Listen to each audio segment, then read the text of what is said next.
asalaamaaleykum dal leen ak jàmm ci seen Ndiaye technologie bëgg naa seer naa ba am ngeen jàmm baax di bëgg ne share bu bëri tey nag dañuy indi benn affiche boo xam ne bu jëm ci WhatsApp nan ngay def ba statut vidéo toll ci 1 minute ko boo ko bëggee def yomb na kaay lañ jëm moom leen ko ok da ngay ñëw fii en WhatsApp nii après nga dugg sa WhatsApp bu duggee sa WhatsApp après nga bës 3 points yi nga bës 3 points nga ñëw fii ci paramètre bi boo ñëwee ci paramètre bi après nga da ngay ñëw fii ñu bind stockage et données nga cliquer ko après boo ñëwee fii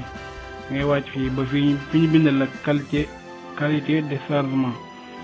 boobu ngay bës après boo ko fekkee nii ci kaw ni qualité de standard bi da nga koy indi fii qualité HD mooy fi ñu bind qualité HD envoyé plus lent taille jusqu'à 6 fois plus important après nga wàcc ko ci suuf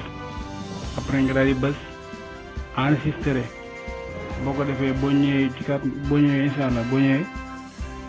après nga génn nga ñëw estati boo ñëwee estati après nga dugal nga tàppe sa vidéo dugal vidéo bu toll ci 1 minute sama gars yi kon loolu moo nekkoon artiste bi da ngeen aimé vidéo yi